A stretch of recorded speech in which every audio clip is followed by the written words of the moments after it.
ये जो तुम देख रहे हो तड़पते हुए जीवों को नरक में, महापापी लोग हैं, अपने पाप का फल भोग रहे हैं। जो यहाँ किसी की चुगली करता है उसकी जिह्वा तेज छुरे से बार बार ऐसे ऐसे चीरी जाती है, फिर पूरी हो जाती है, फिर चीरी जाती है। जो अपनी माता और पिता का अपमान किया वो यहाँ आरे से चीरे जाते हैं हजारों वर्ष तक। दिखाया, देखो ये बीच आरे से आराम आराम से एक एक अंग चीरे जाते हैं। राजन, ये जो तुमने पूछा कि किस किस पाप से पापियों को कौन कौन सा नरक में दंड मिलता है, वो मैं बतला रहा हूं। जो नीच मनुष्य कामना और लोभ के वशीभूत होकर दूषित दृष्टि से हर स्त्री को भोग भाव से देखता है, जिसको देखता है बस काम भाव से देखता है। बोले जो दुष्ट दूषित भाव से माताओं बहनों को भोग दृष्टि से देखता है, तो यहां बड़ी बड़ी चोंच वाले वज्र के समान जिनकी चोंच ऐसे गिद्ध बार बार हजारों वर्ष उनकी आंखों को नोचते और खाते रहते हैं। वो आंखें बार बार होती रहती हैं, बार बार निकालते, यही वहां है कि मरना नहीं है। उनकी दोनों आंखों को वज्रतुल्य नरक के पंछी बार बार निकालते हैं और खाते हैं, और उनके पुनः नए नए नेत्र उत्पन्न हो जाते हैं। इस पापी को पलक झपकने तक के लिए विश्राम नहीं मिलता, निमिष तक के लिए कि थोड़ा चैन मिल जाए, महान दुख होता रहता है। हजारों वर्ष तक उसको इस नेत्र दर्द पीड़ा भोगनी पड़ती है। और फिर जब मृत्युलोक में जन्मता है तो नेत्र रोगी पैदा होता है। वो यहां पैदा होगा नेत्र रोगी, या नेत्र ही नहीं है या नेत्रों में दिखाई नहीं दे रहा, कई तरह के व्यवधान, जिन्होंने नेत्रों का दुरुपयोग किया। अब जिन लोगों ने, जिनको तुम देख रहे हो इनकी जबान काटी जाती, बार बार जबान नोची जाती है, ये वही लोग हैं जो शास्त्र का गलत उपदेश किए हैं, गलत अर्थ किए हैं, अपनी वासना की पूर्ति के लिए शास्त्र का गलत प्रयोग किए हैं। जो किसी को गलत सलाह दी है तो इनकी जबान बार बार छोटे छोटे हिस्से में तलवार से काटी जाती है। शास्त्र का उल्टा अर्थ बताया, उसकी जबान को वहां हजारों वर्ष काटा जाता है। खिलवाड़ नहीं, प्रश्न उत्तर कर देना। अगर आपका उत्तर गलत है तो आप नरक जाएंगे। प्रश्न करता तो आप पर श्रद्धा करके पूछ रहा है और आपने मनमानी उत्तर दे दिया और वैसा आचरण कर दिया तो उसको पाप नहीं लगेगा, पाप आपको लगेगा क्योंकि आपने आदेश किया है और आपकी दुर्गति हो जाएगी। इसीलिए अनाधिकारी को जब जनक जी महाराज विदेह राज ने पूछा, निमि जी ने नवयोगेश्वरों से कि मैंने यही प्रश्न कर्म के विषय में सनकादि से पूछा था, वो मौन थे, कोई उत्तर नहीं दिया, क्यों? तो बोले उस समय आपका ज्ञान जागृत नहीं हुआ था, आप उस समय अनाधिकारी थे, कर्म का बड़ा सूक्ष्म विषय होता है, इसीलिए मौन थे। ऐसा नहीं कि हर प्रश्न का उत्तर फटाक से दे दे, और वो गलत है अगर उत्तर तो शास्त्र सम्मत नहीं है तो उत्तर देने वाले को नरक का दंड मिलेगा, उसकी जबान हजारों वर्ष वहां काटी जाएगी। जो शास्त्र का गलत अर्थ करता है, जो शास्त्र को अपनी वासना पूर्ति के लिए घुमा करके बोलता है, जो किसी को बुरी सलाह देता है, उसकी जबान यहां काटी जाती, जो देख रहे हो। और हे सुमति जी, जो वेद की निंदा करते हैं, देवताओं की निंदा करते हैं, संतों की निंदा करते हैं, वैष्णव की निंदा करते हैं, गुरु की निंदा करते हैं, गुरु पर दोष दृष्टि करते हैं, गुरु को वक्र दृष्टि से देखते हैं, क्रोध दृष्टि से, उन सब को यहां भयंकर वज्रतुल्य वाले जिनकी चोंच है, ऐसे पक्षी गिरा गिरा करके उनके अंगों को नोचते हैं, जबान, आंख और उनके शरीर के अंगों को। जितने निमेष तक उनके द्वारा ये जिह्वा जनित पाप हुआ है, उतने हजार वर्ष तक उनको पक्षी नोचते हैं। जो नराधम बिना दोष के दो मित्रों में फूट डाल देते हैं, एक दूसरे की चुगली करके, पिता पुत्र स्वजन में भेद पैदा कर देते हैं, और जो पुरोहित, बहुत ध्यान देने योग्य बात, अनुष्ठान का संकल्प लेता लेकिन अनुष्ठान पूर्ण नहीं करता, जजमान को क्या पता। जो पुरोहित जजमान से नियत संख्या ले ली धन और अनुष्ठान पूरा नहीं किया, या जो अपनी माता और पिता का अपमान किया, जो अपनी शरणागत अपने अर्धांग विराजमान पाणि ग्रहण की हुई पत्नी का विविध प्रकार से अपमान और शोषण किया, वो यहां आरे से चीरे जाते हैं हजारों वर्ष तक। दिखाया, देखो ये बीच आरे से आराम आराम से एक एक अंग चीरे जाते हैं। उस पुरोहित को भी दंड मिलता है, उस पुत्र को दंड मिलता है जो माता पिता का अपमान, उस पति को दंड मिलता है जो पत्नी का शोषण, उस पत्नी को दंड मिलता है जो पति से छल करती है। आप खुली आंख इनकी दुर्गति देख सकते हैं। जो दूसरों को कष्ट देने का स्वभाव बना लिया है, बातचीत चेष्टा से कष्ट ही देना है, जो दूसरों की प्रसन्नता में जलते हैं, जो दूसरों की घरों में सोए हुए घरों में आग लगा देते हैं या फसलों में आग लगा देते हैं और उनको प्राणांतक कष्ट देते हैं, उन अधम पापियों को यहां जलती हुई आग में जलाया जाता है। तुम देख लो, तपती हुई बालू डालकर उनको भूना जाता है और यहां आग में उन्हें जलाया जाता है।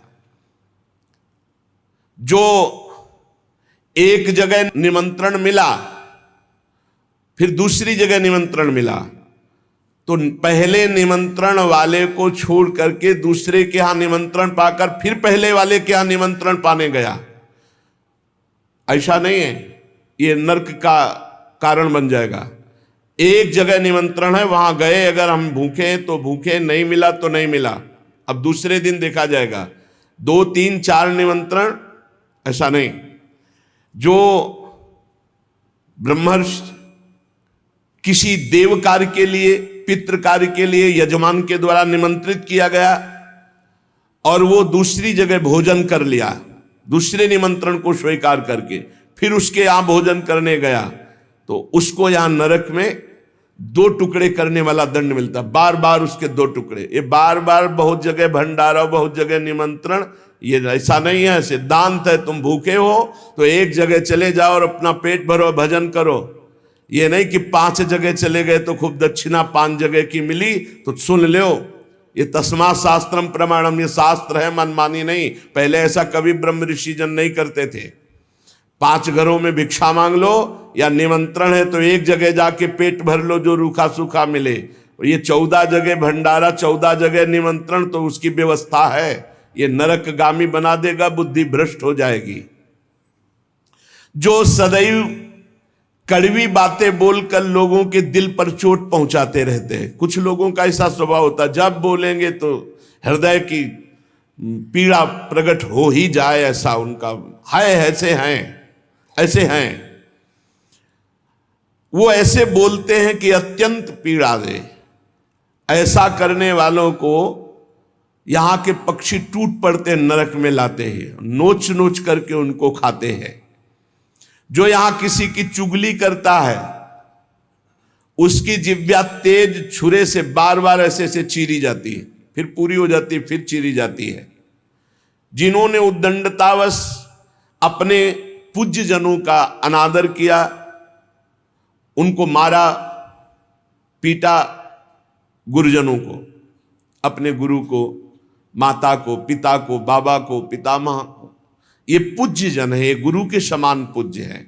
जो अपने गुरुजनों को, पूज्य जनों को अनादर करता है, दंड देता है, मारता है, पीटता है, वो देखो ये कुंड बने हैं विष्ठा के, पीब के और मूत्र के। मूत्र का कुंड, विष्ठा का और पीब का। नीचे करके मुख उन्हीं कुंडों में डाल दिया जाता है, ऊपर से पैक कर दिया जाता है। हजारों वर्ष वही खाओ वही सड़ो, कितना भयानक कष्ट है। नीचे के मुख करके उसमें डाल दिया जाता है। जो लोग भोजन बनाने, बहुत ध्यान से सुनो, भोजन बनाना उद्देश्य रखो, यज्ञ है, यज्ञ के लिए भोजन बना रहे हैं। सबके हृदयों में भगवान है। पहले भोग लगाओ श्री भगवान का, फिर दरवाजे पर निकलो और आसपास झांक के देखो, कोई पशु पक्षी, कोई मनुष्य, कोई संत महात्मा, कोई भूखा तो नहीं दिखाई दे रहा। अगर एक गाय है, कुत्ता भी है, तो घर से जाओ, रोटी लाओ, पहले उसे डालो। भगवत स्वरूप मान करके पहले, फिर अपने घर में जो बड़े बूढ़े हैं सबसे पहले उनको पवाओ, बच्चे जो हैं उनको पवाओ। अच्छी अच्छी चीज तुम पालो, बड़े बूढ़े नहीं, अभी आगे आएगा, उनको भी दंड मिलता है। तो जो रसोई बनाए तो उसे भाग लगाना चाहिए, देवता का भाग, अतिथि का भाग, कौवे का भाग, गाय का भाग, और अपने जो पूर्व के बुजुर्ग जन हैं पहले उनकी सेवा।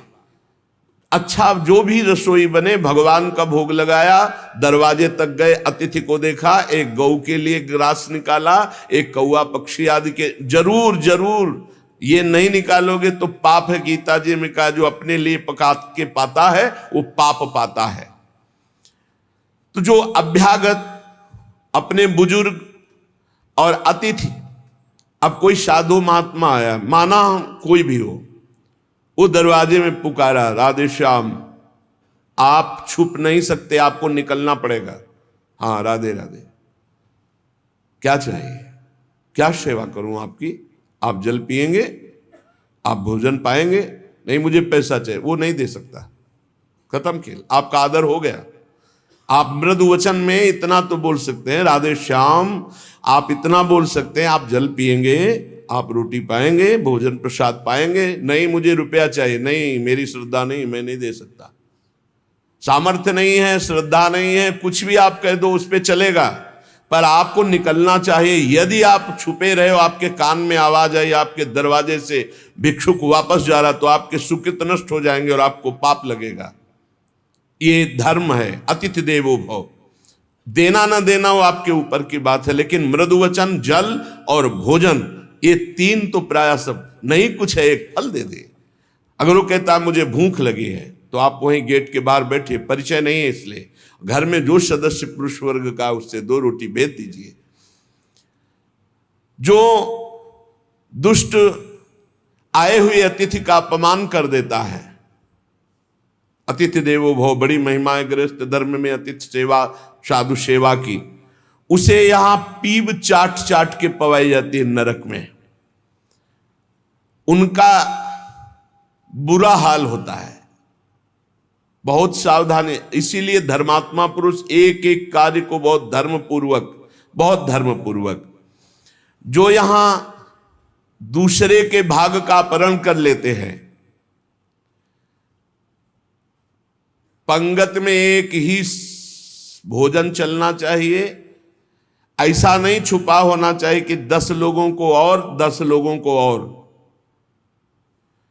घर में ऐसा छुपाव नहीं होना चाहिए कि बूढ़ा बुढ़िया के लिए सूखी रोटी दाल और आप गर्मा गर्म हलवा और अच्छे अच्छे पदार्थ पा रहे हो। जो ऐसा भेद करके भोजन करता है, मुखिया मुख सो चाहिए, खान पान सो एक। जिसके घर में समर्पित नौकर हैं उनको भी वही भोजन पवाओ जो तुम पाते हो। ऐसा नहीं हो सकता कि तुम बढ़िया बढ़िया और फिर निकृष्ट भोजन उसको, ये तुम्हारा पाप बन रहा है। सबके हृदय में भगवान है, भोजन वही, तुम भले बचा खुचा पालो, घर के मालिक हो, लेकिन सेवकों को, बालकों को, वृद्धजनों को, अतिथि जनों को भरपूर। ये धर्म का ज्ञान अगर नहीं है तो फिर कह रहे हैं कि शरीर बड़ा भयानक मिलता है और मुंह सुई की नोक के बराबर होता है। अब वो इतना भूख से व्याकुल होता है, पर उसको खाने को क्या मिलेगा? वही गंदी चीज और सुई की नोक के, और हाथी जैसा शरीर, और भूख से वो तड़पता रहता है। ऐसा हजारों वर्ष नरक में मिलता है। जो लोग पंक्ति में ब्रह्म ऋषियों को, वैष्णवों को बैठाल दिया, जैसे कई कि अपने रिश्तेदार आए तो पुआ पूरी हलवा, और अगर साधु महात्मा आए तो हृदय में जलन हो रही है। ऐसा भक्त चरित्रों में पाया गया है कि भक्तजन आए तो देख करके जलन पैदा हो गई और कहा हम बीमार हैं, हमसे नहीं हो पाएगा। और जब उनका भाई आया तो पुआ खीर और सब चकाचक, तो भक्त आए तो उन्होंने कहा हमारे रिश्तेदार भक्त आए तो तुम्हारा शरीर दर्द कर रहा था, और जब तुम्हारे भाई आए तो बोले रिश्तेदार ऐसे चले जाएंगे? नहीं तो संत वैष्णव ऐसे चले जाएंगे। पूड़ी पुआ खीर सब संतों को पवाया, और जो खिचड़ी आज स्वयं बनाई थी वो पवाया उनके रिश्तेदारों। जो ब्रह्म ऋषियों को निमंत्रण करके, साधु वैष्णव को पंक्ति में बैठाल करके अपने लिए अच्छा भोजन, देखो बहुत सावधानी। हरिराम व्यास जी ने जब देखा उनकी पत्नी दूध परोस रही थी, उनके उसमें मलाई गिर गई तो नाराज हो गए और कहा ये पति है शरीर इसलिए मलाई गिरा दी, जाओ आज से सेवा से त्याग। हमारे पति ये संत जन है, संत जनों के आगे मलाई क्यों नहीं गिरी? दूध की मलाई हमारे आगे ही क्यों गिरी? क्योंकि हरिराम व्यास रूपी शरीर तुम्हारा पति है, इसलिए मैं तुम्हारा त्याग करता हूं, आज से सेवा में तुम्हारा अधिकार नहीं। यद्यपि उनका ऐसा भाव नहीं, लेकिन कितने इसीलिए सावधान।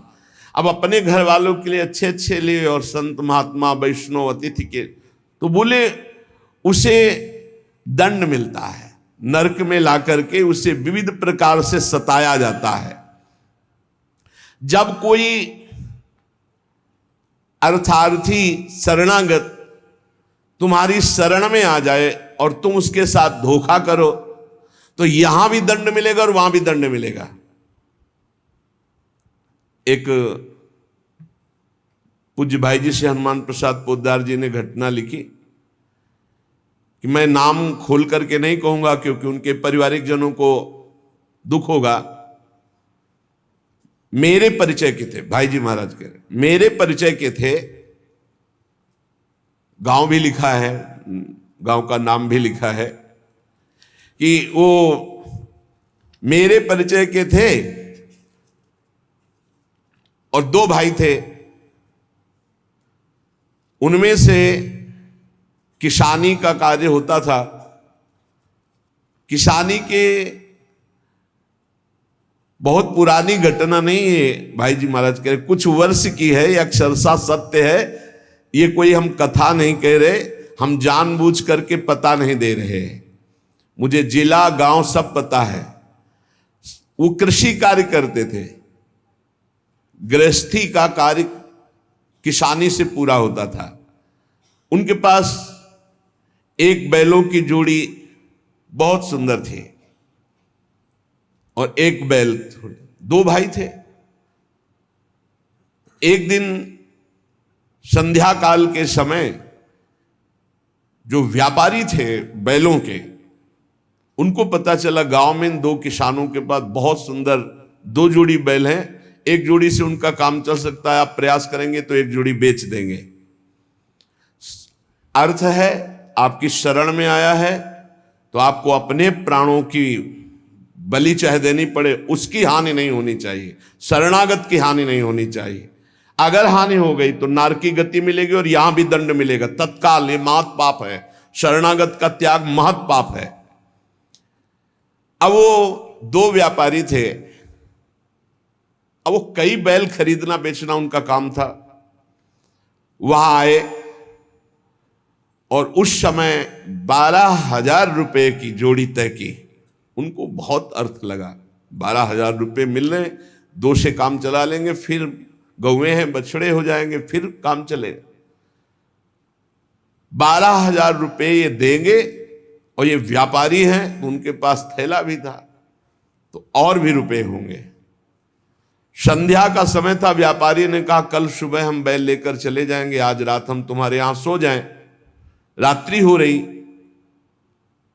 उनके मन में तुरंत चलने लगा दोनों किसान भाइयों के। उन्होंने कहा हाँ हाँ बहुत आराम से खाइए पिए, आपका घर है। उनका आज रात्रि हम आपकी शरण में हैं, आप हमारे और हमारे धन की रक्षा कीजिए, कल सुबह हम 12,000 आपको देकर आपके बैल लेकर चले जाएंगे। अब एक तो अतिथि, दूसरे शरणागत। रात्रि में अच्छा भोजन पवाया और बारंडे में लिटा दिया। घर के बाहर चौपार होती थी, जिसे बारंडा कहा जाता है, उसे चौपार कहा जाता है। वो 8-9 बजे शयन कर गए। कहीं कहीं बरोठा कहा जाता है, कहीं बारंडा कहा जाता है, कहीं चौपार कही जाती है।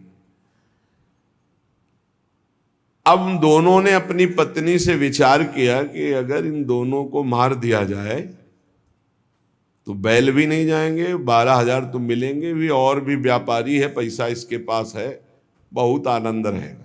ये भाव बिल्कुल नाशकारी, क्योंकि उस शरण में है तुम्हारी, वो अतिथि है बिल्कुल। ये तो मतलब लोक परलोक तत्काल नष्ट कर देता है, तत्काल। इसे महत् पापों में कहते हैं, और महत् पाप तत्काल प्रभाव दिखाता है, तत्काल।